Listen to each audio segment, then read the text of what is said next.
Yesterday, I spoke at the House Judiciary Committee on reparative justice, a fancy word for reparations, and I had a few things to say. Let me now move to our next witness is Mr. Elder. Mr. Elder is a conservative attorney, author, and host of the nationally syndicated radio program, The Larry Elder Show. He also writes a nationally syndicated column and produces videos for his YouTube channel in association with the Epoch Times. Mr. Elder received his JD from the University of Michigan and his BA from Brown University. Mr. Elder, you're recognized for 5 minutes. Congresswoman Lee, thank you very much for having me. I really appreciate it. I am the executive producer of a documentary that came out June 19 last year called Uncle Tom, An Oral History of the Black Conservative. And as Congresswoman Lee pointed out, Black people are a race of overcomers. And it talks about the fact that despite all the problems that have been brought up in this committee about racism, about slavery, about Jim Crow, Black people have overcome to the point now where only 20% of Black people are below the federally defined level of poverty. Still too high, but in 1940, that number was 87%. And 20 years later, that number had been reduced to 47%, a 40-point drop in 20 years. That is the greatest 20-year period of economic expansion for the history of Black Americans. And notably, they came before the Brown versus Board of Education decision. They came before the Civil Rights Bills of 1964, 1965. Despite all of this racism, all of this prejudice, Black people still overcame. I also find it ironic we're having this hearing 13 years after we elected and then re-elected the first Black president of the United States. I'm old school. I still get the newspapers thrown to my house. And the day that Obama got elected, I got the New York Times and the LA Times thrown to my home. And on the front pages of both those newspapers, there were colored pictures of Black parents hugging their kids, crying, saying things like, now I can say for the first time truly that if you work hard, you can be anything you want to be. In 1997, Time Magazine and CNN did a broad survey of Black teens and white teens and asked both of them whether or not racism was a major problem in America. And both of them said yes, not too surprisingly. But then Black teens were asked the following question: is racism a big problem, a small problem, or no problem in your own daily life? 89% of Black teens in 1997 said racism was a small problem or no problem in my own daily life. In fact, twice as many Black teens as white teens said failure to take advantage of available opportunities is a bigger problem than racism. End of quote. And that again was 23 years ago before Obama got elected, let alone reelected. Speaking of Obama, 2007, he ran for presidency. His rival for the Democratic side was Hillary Clinton. And on the Republican side, the two primary rivals were John McCain and Mitt Romney. Gallup asked whether or not Americans would not vote for a Black person, referring to Obama, would not vote for a woman, referring to Hillary Clinton, would not vote for a Mormon, referring to Mitt Romney, would not vote for a person as old as John McCain would be, 72 years old. And what Gallup found is 5% of Americans said they would not under any circumstances vote for a Black person. 11% said they would not under any circumstances vote for a female. 24% said they would not vote for a Mormon. 42% said they would not vote for a person who would be 72 years old when he became president, which would have been the case had John McCain been elected. In other words, Obama as a Black person had a smaller barrier than these three white politicians. So having this conversation right now when racism has never been a less significant problem in America, to me is mind-boggling. Right now, Congress is 12% Black, which is roughly the percentage of Blacks in America. In 1964, Martin Luther King gave an interview to the BBC. And he said he was surprised at the changes that have taken place in America in recent years. And he believed that a Black person could become president in 40 years' time, or maybe even less. That's roughly around the time when Obama became president. And Martin Luther King did not say, we will know when we've arrived at the promised land, when there's a Black coach of Notre Dame, which has happened, when there is a Black female who's the president of an Ivy League university, which has happened, when Blacks are mayors of all the major cities in America, which has happened, when Blacks are police chiefs of the major cities in America, when there are superintendents of schools of America or mayors of America, sometimes all three at the same time. He did not say that. He did not say when Black people become millionaires and billionaires, which has happened. He did not say when Black people become CEOs of Fortune 500 companies. He said when a Black person becomes president, that's when we'll know we've reached a point where people are being evaluated based on the content of their character to the extent that it is reasonable to expect. And the idea that slavery built America is belied by the fact that at one time, Virginia was the most populous and wealthiest state in the Union. But within a couple of generations, it had fallen behind states in the North because the South depended upon slavery, which impoverished the South relative to the North, which is primarily why the North won the election.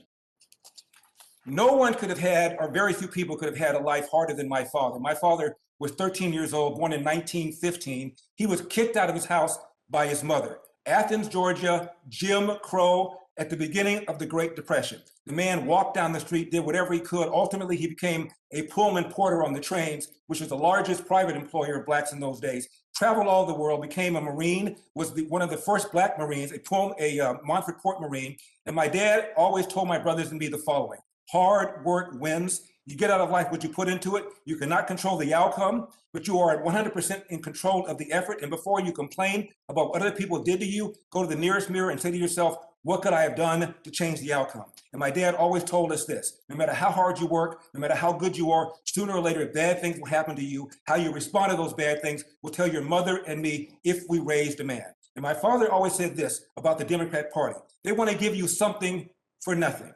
And when you try and get something for nothing, you almost always end up getting nothing for something. Thank you very much for taking the time. I appreciate it.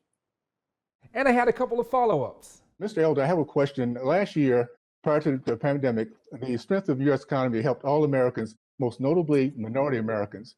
In fact, in CNBC in 2019 said African-American unemployment hit the lowest ever in the history of our country, from a peak in 2010 of 16.6%. First of all, how did that happen? And is that in your understanding correct, those particular numbers? Well, that's right. It happened because taxes got lowered, regulations got eased, and the economy took off. And when the economy takes off, those who are unskilled disproportionately improve, just as happened during the Reagan administration. During the Reagan administration, Black adult unemployment fell faster than did white adult unemployment. Hispanic adult unemployment fell faster than white unemployment fell. Black teen unemployment fell faster than white teen unemployment. Good economic policies work. Equal rights and equal results are two very different things. And that's what I think we're getting confused about here. Everybody's entitled to equal rights, but nobody's entitled to equal results. One of the witnesses, I believe it was Mr. Shelton, referred to Africans as being torn out of their country. Well, according to Harvard's Henry Louis Gates, that's not how it happened at all. 90% of Africans were sold by African chieftains who conquered them in tribes, sold to European slavers and to Arab slavers. And speaking of Arab slavers, the Arab slave trade took place centuries before the European slave trade did and lasted longer, and the death rate was much, much higher. So as we talk about who pays who, this is going to be one of the greatest generational transfers of wealth back and forth, because virtually every people on the face of the earth was involved in slavery. Europeans enslaved Europeans, Africans enslaved Africans, as mentioned. Native Americans even enslaved Native Americans, Asians enslaved Asians. In fact, white Muslim slavers took more whites out of the Mediterranean than European slavers took blacks out of Africa to North America. So figuring out who owes what is going to be a hell of an achievement. Now, I've been in radio and TV for some 35 years. And during that time, I have been unsuccessful in getting some of these black leaders on my program. Al Sharpton won't come on, Jesse Jackson won't come on, Farrakhan won't come on. I will give Congressman Jackson Lee credit because she did come on my show several years ago. You may not remember it, Congresswoman, but she did come on several years ago. And one of the leaders I was able to get on was Kwesi Mfume, who's now back in Congress. He was then the president of the NAACP, having left Congress. And I said, Mr. Mfume, as between the presence of white racism or the absence of black fathers, which poses the bigger threat to the black community? Without missing a beat, he said the absence of black fathers. In 1915, 18% of blacks were born outside of wedlock. That number now is almost 70%. I think most of us would agree that there was greater racism in 1950 than right now. We're not having a discussion about whether or not the welfare state has incentivized women to marry the government and incentivize men to abandon their financial and moral responsibility. And it was Barack Obama who said, a kid raised without a father is 5 times more likely to be poor and commit crime, 9 times more likely to drop out of school, 20 times more likely to end up in jail. Why aren't we having a discussion about the absence of black fathers and all of the unintended consequences that flow through that? Congressman Owens mentioned the high schools in Baltimore where 0% can do math at grade level. Actually, it's 13 public high schools in Baltimore where 0% of kids can do math at grade level, and another half a dozen where only 1% can. Now, Baltimore is a city where in 2015, Freddie Gray died in police custody, as you know. The mayor was Black. Number 1 and number 2 running the police department, Black. City council, all Democrat, majority Black. 3 of the 6 cops who were charged, Black. The gentleman has expired. I'll allow the witness to complete his answer. Okay. Elder, complete your answer. Thank you. The judge before whom 2 of the officers tried the case was Black. The state attorney who blocked the charges against the officers was Black. The U.S. attorney was Black, and the president of the United States is Black. And we're talking about systemic institutional racism. To me, it's crazy. Oh, I had more to say. Congressman, thank you so much. I agree with, of course, everything you said. And Congressman Cohen did completely butcher the 3/5 argument, and thank you for correcting the record. He also referred to a civil rights warrior named Bayard Rustin. Bayard Rustin was an acolyte of Martin Luther King, and Bayard Rustin was both Black and gay and did not support race-based preferences.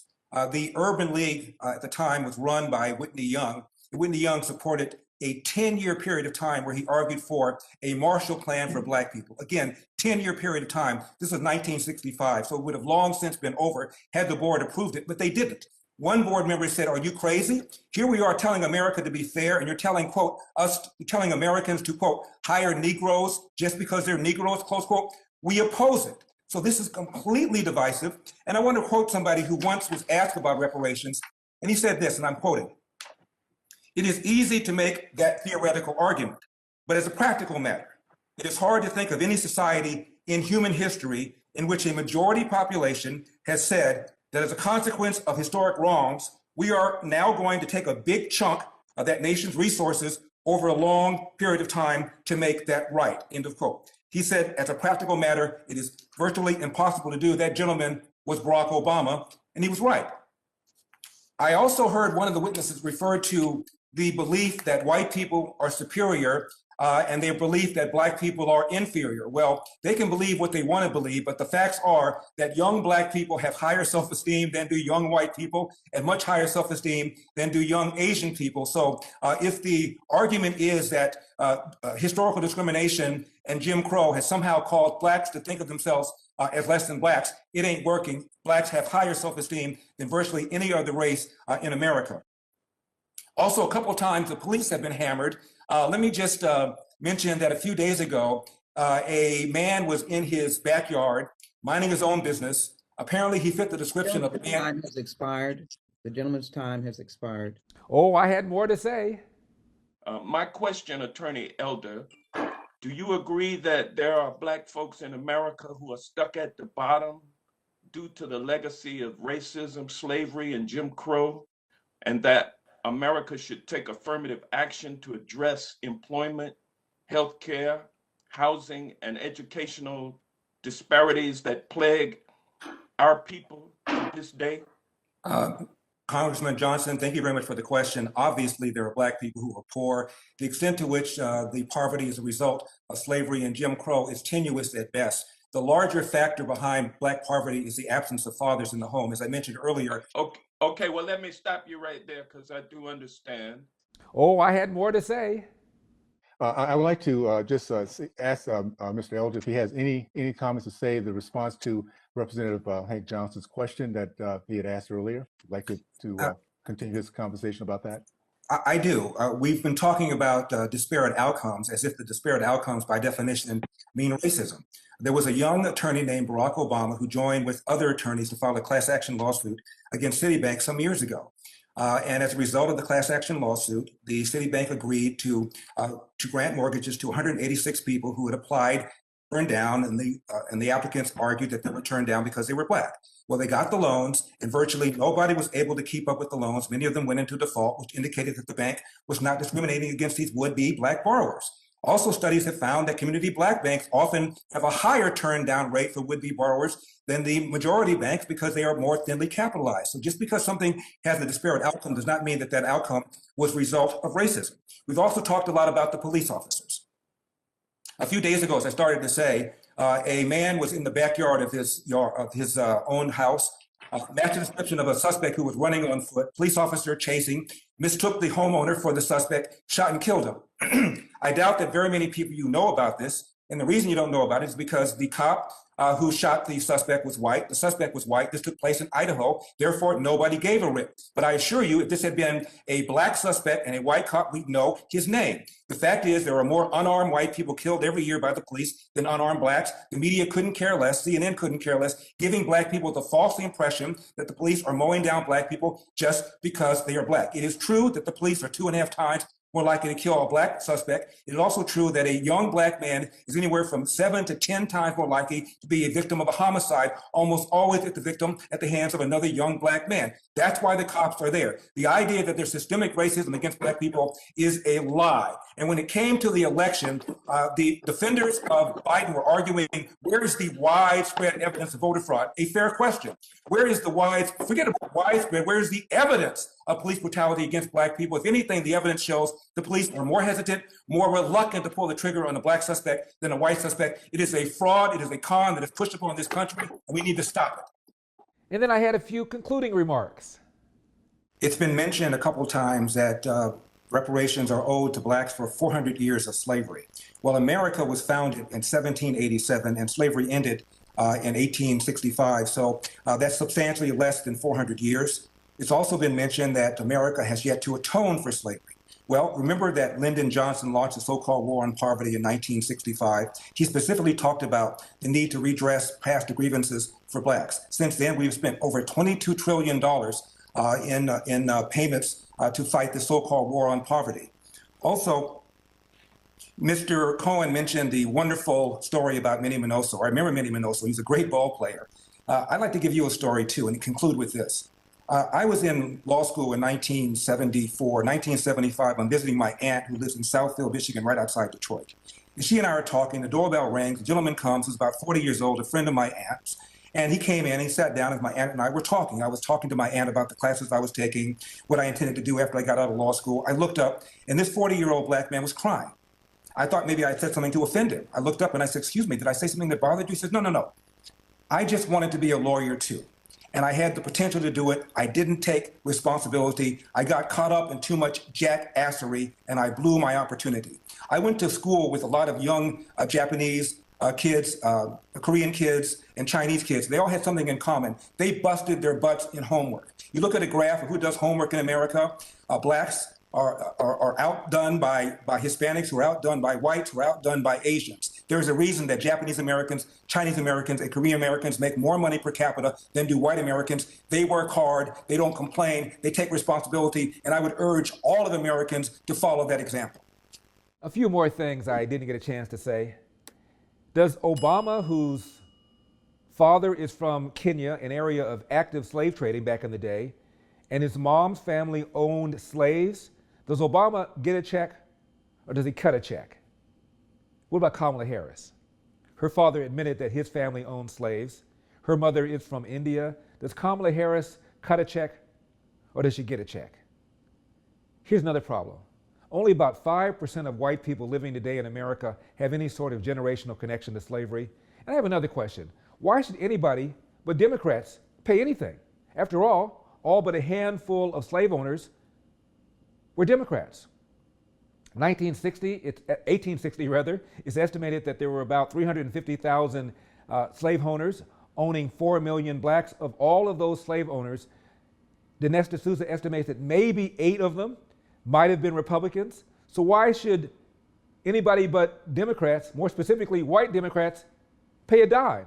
I am not a victim. The whole idea of reparations is insulting. As I said at the very beginning of the hearing, reparations could properly be described as the extraction of money from people who were never slave owners to be given to people who were never slaves. The whole thing is absolutely ridiculous. And on this issue about slavery making America wealthy, the great abolitionist Frederick Douglass, when he escaped from the plantation in Maryland and moved to Massachusetts, or fled to Massachusetts, I should say, he was shocked at how many black people were living better, in better conditions, had better houses than some of the slave owners in the South. He thought that in order for a people to become prosperous, slavery had to exist. A nation could not become wealthy, he thought, without slavery. Shockingly, Slavery made the South, compared to the North, less wealthy. This is why the North beat the South in the Civil War. So, I'm Larry Elder, and we've got a country to save. I'll see you next time. Don't forget, LarryTube.com, because all of our platforms on Epic Times have been demonetized, which means we must be doing something right. If you want me live and unfiltered, please, LarryTube.com, on demand, LarryTube.com. I'll see you next time, because we've got a country to save.